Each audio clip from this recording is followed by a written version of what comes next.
handle y'all. It's that simple. I don't give a what the consequences is. Why, yeah, you handle me. You already handle me. So what the matter? You already put your hands on me. You already do all that already. So what the even matter? I got you jumped by my hoes. I will put my hands on you though. But I didn't. You got jumped by my black hoes. It's shit on video. Yeah, because you had me set up. Are you proud of that? Does that make you feel good? I will get you jumped again. I don't give a just like I get Drake smoked. I will get Drake car shot at. The man, you better realize who the hell. I don't give a nobody talking about. Okay, you need to calm down. No, I don't need to do nothing. Yeah, you do. A car audio just leaked of Sauce Walka saying he's done with his own son and threatening to kill Drake. And the reason why? Bruh, Drake apparently slid in and gave Sauce's baby mama the full night treatment. Now look, this Sauce Walka and Drake beef ain't new. This thing been going on for over a decade. It goes way back to when Drake actually moved to Houston to live, right? And Sauce Walka got tight because Drake was out here soaking up all the Houston culture, using the lingo, running with the slang, letting Houston shape his whole vibe. But when it came time to give back, to do a song with Sauce, to do features with the local Houston artists, nah, Drake wasn't doing none of that. Just took everything and bounced. Dog, this shit got me tight just thinking about it. Like you move to somebody's city, you eat off their culture, you talk like them, you sound like them, and you can't throw the locals a feature? Not even one? So Sauce already had a grudge going back years. And now, on top of all that history, Drake went and did that with his baby mama. Come down here using our culture for lyrical content and ain't giving shit but a family fun day and some money to some hoes he tricking on in the club. This make music with artists from everywhere but Houston. But he fell with H-Town. So flashback to 2015. Drake is actually in Houston performing at a concert and he addresses the whole situation right there on stage. And what he said was smooth, dog. He basically told the Houston crowd, look, whatever that F-boy is saying ain't gonna stop me from showing love to y'all. I don't hold it against the whole city just because one hater is on his nonsense. Dog, that was cold. He checked Sauce without even saying his name, just called him a hater and kept it moving. And here's the thing, the crowd probably went crazy for that because Drake wasn't attacking Houston. He was separating Sauce from the rest of the city. Like, y'all are good, it's just this one dude. But Sauce Walka, oh, he took massive offense to that. Like, bro took it personal on a whole different level, which is wild to me, dog, because you dissed him first. Like, you started this whole thing. You threw the first shot, and now you're mad he fired back at a concert in your city? Nah, dog, this man tripping. You can't dish it out and then get your feelings hurt when he claps back smooth like that in front of everybody. But that's where the real bad blood locked in. That concert moment is what took this from a rap disagreement to something way more personal between these two. Honest with you, I don't give a f what anyone ever says about me. This is a place that I love with all my heart. I'm trying to give you more than I ever took from you. You understand what I'm saying? I'm really honest with you. I don't give a f what anyone ever says about me. This is a place that I love with all my heart. I'm trying to give you more than I ever took from you. You understand what I'm saying? I'm really honest with you.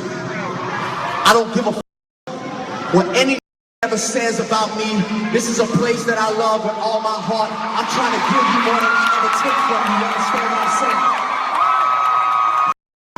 I'm really honest with you. I don't give a f what anyone ever says about me. This is a place that I love with all my heart. I'm trying to give you more than I ever took from you. You understand what I'm saying? Now here's where it gets even more interesting because remember, all of this is happening right around the same time Drake and Meek Mill were going at it. Like the whole rap world was already on fire with beef, and Sauce Walka decided this was his moment to jump in. So after Drake said what he said at that Houston concert, Sauce Walka went to the studio and did what rappers do. He dropped a diss track. But not just any diss track, he remixed Drake's own song, Back to Back. The same record Drake used to bury Meek Mill, Sauce Walka flipped it and called his version Whack to Whack. Dog, Whack to Whack. Okay, I see what he was going for there. So now Sauce is using Drake's own diss record as the beat to come at Drake with. That's actually a bold move when you think about it. Like he's saying, you use this to clap at Meek, now I'm using it to clap at you. But here's the thing, dog. Back to Back was one of the most devastating diss tracks of that whole era. That song was so hard, it literally got Grammy nominated. So when you remix that record to come at the person who made it, you better come with something serious because the bar is already sky high before you even open your mouth. All right, so he actually dropped some lyrics on this Whack to Whack record. And look, a lot of people genuinely don't remember this era. Like 2015, 2016, hip hop beef culture is basically a lost archive for a huge chunk of the audience right now. So for real, this might be hitting like brand new information for a lot of people watching. So Sauce came on this track questioning Drake's authenticity, saying Drake tried to claim the drip, tried to claim the culture, but couldn't pull it off. Called him out for not being built for the streets, questioned his manhood, brought up the Aubrey thing, like, you know how people use Drake's government name to undermine his tough guy image. Said in Toronto, they weren't even calling him Drake. And then went at his whole career arc, saying Drake tried music first, it flopped, so he had to fall back on acting. Now, is this fire or is this mid? I mean, look, the Aubrey bar and the acting career angle, those landed. People have used those angles because they actually have some truth behind them.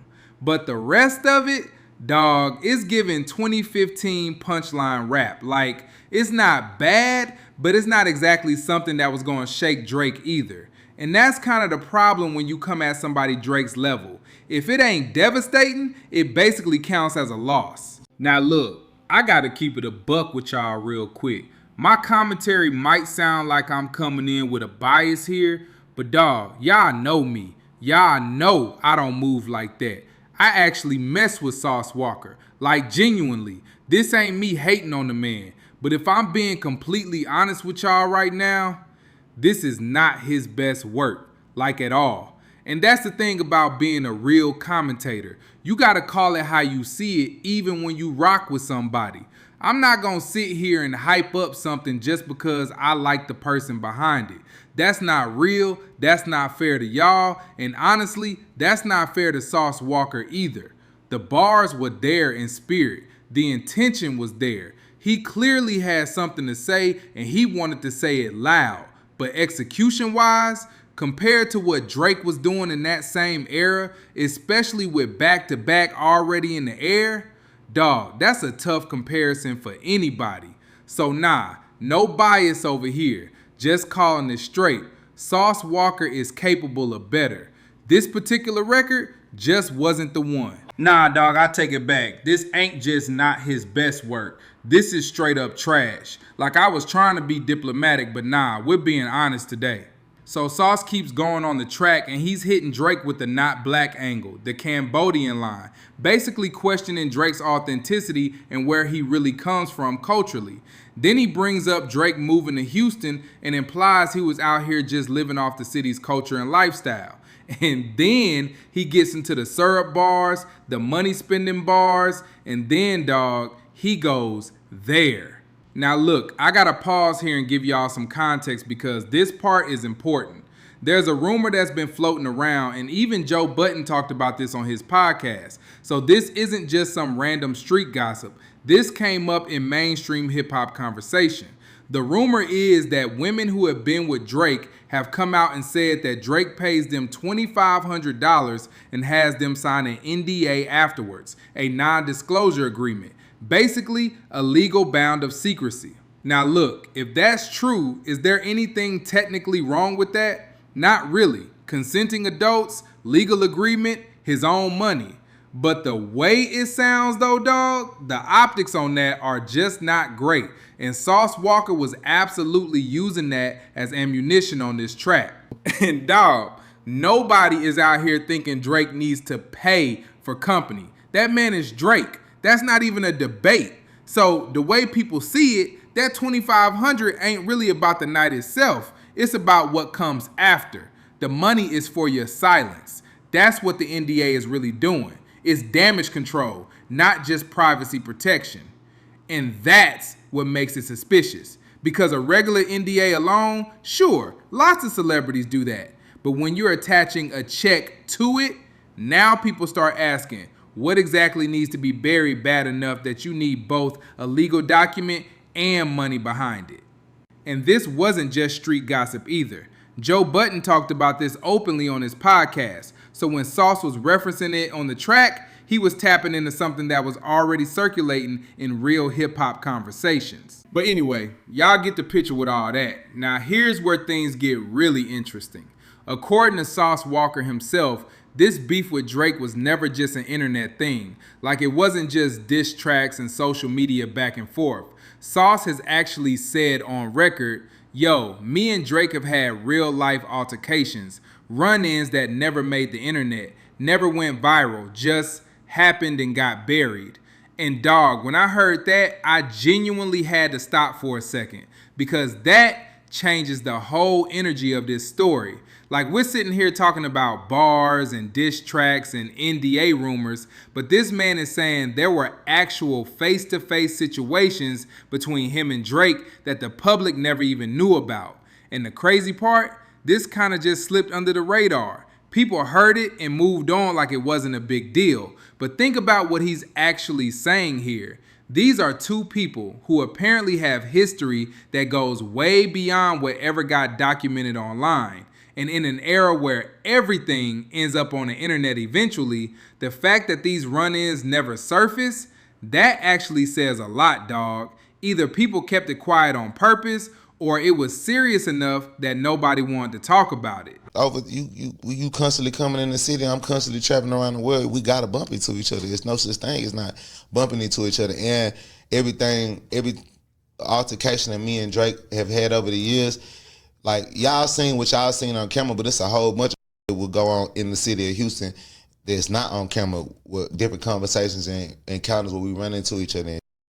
And you know what I'm saying? Like, I've always addressed every situation that I ever, like, whatever I do on the internet, I'm gonna do it in real life. Like, I probably do worse in real life. So I address the situation like a man on multiple times. And over the years, you know, sometimes we'll bump heads over the, or like we'll have a, you know what I'm saying, an argument about the, like, around each other, like Instagram, whatever. Like, the one thing I say about Drake, like, he gonna respond. Like, you know what I'm saying?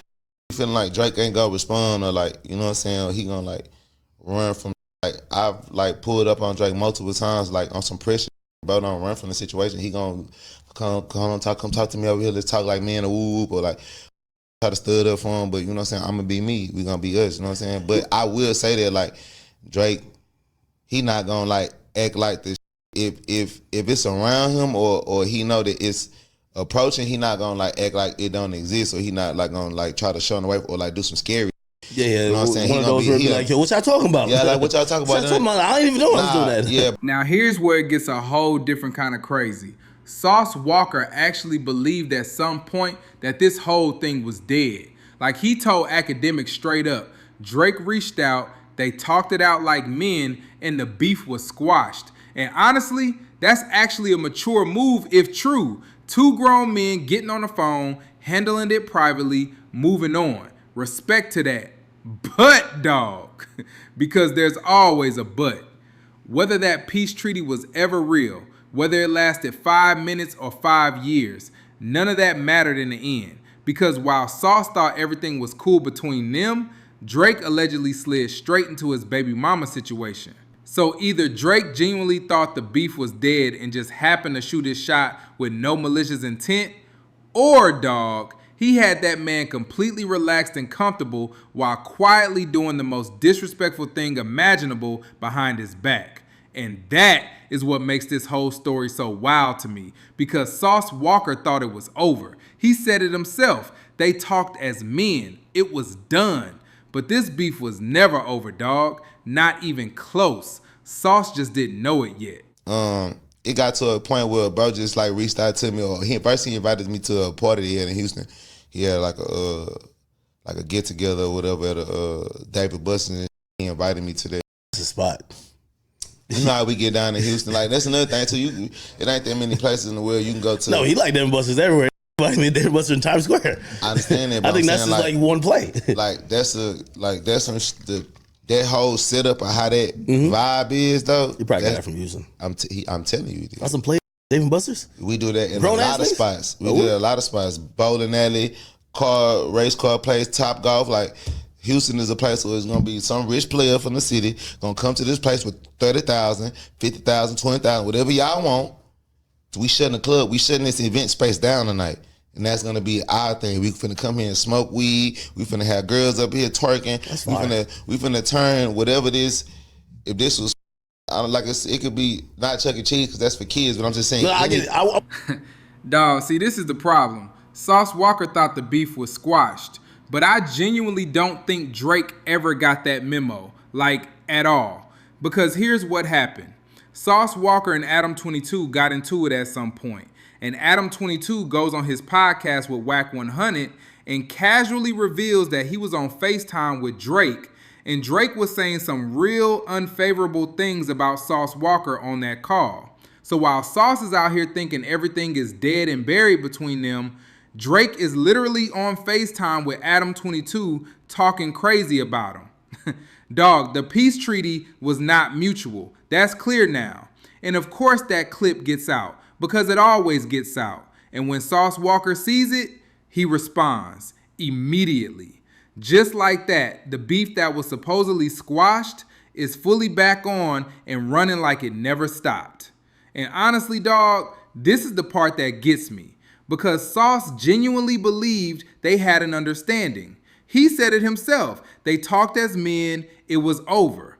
But Drake was on FaceTime talking sideways about him the whole time. So either that squash was never real to begin with, or Drake just genuinely does not lose sleep over Sauce Walker enough to even remember there was supposed to be a peace treaty.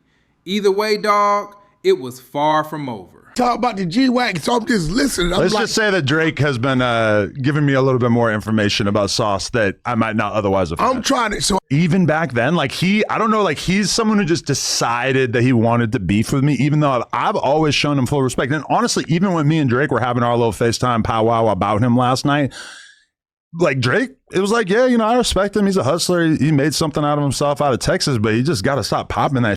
He's something that he ain't. And I'm like, yes, exactly. It's like, it's weird that me and Drake feel like we kind of got the same exact treatment from him. You think? I mean, he's not some fucking business genius that he wants to paint himself as. And if he was, why would you be on Twitch for 9 hours a day to 200 people? And look, I don't even think Drake meant for any of that to go public. Like, realistically, this was probably just two people on a FaceTime casually gossiping. Drake probably just briefly said something like, nah, Sauce be thinking he's way bigger than he actually is. He not really popping like that. Like, it wasn't even probably a deep conversation about it. Just a passing comment between two people talking. But dog, Adam 22 took that straight to the podcast with Whack 100 and put it out there for everybody to hear. And the moment Sauce Walker caught that clip, it was over. Whatever understanding they had, whatever phone call they had where they talked it out like men, whatever peace treaty was supposedly in place, gone, out the window, done. Just like that, the beef was back on, off one casual FaceTime comment that probably lasted 30 seconds in conversation. And honestly, that's kind of wild when you think about it, because these two had an actual agreement. They had a real moment where they supposedly put it to rest. But one loose-lipped podcast appearance later, and all of that goodwill just evaporated instantly. Which tells you, dog, that peace was always fragile. It was never really solid to begin with, because real squashed beef don't reignite that fast over a passing comment. I think somebody said Sauce Walker be acting like he really him, but he ain't really him like that. I'm trying to understand where that makes sense. I'm trying to understand where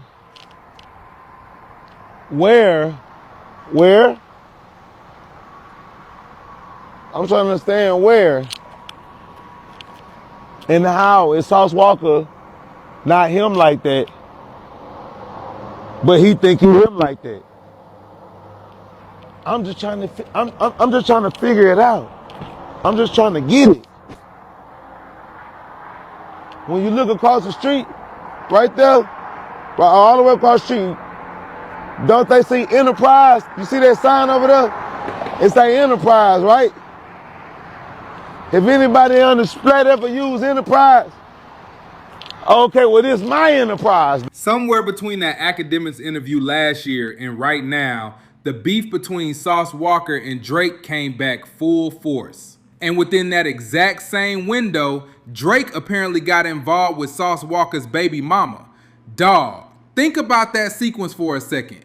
Peace treaty fell apart, beef reignited, and then right in the middle of all that active tension, this happens. And that is what took this whole decade-long story from being about Houston features and diss tracks and FaceTime gossip to something on a completely different level entirely.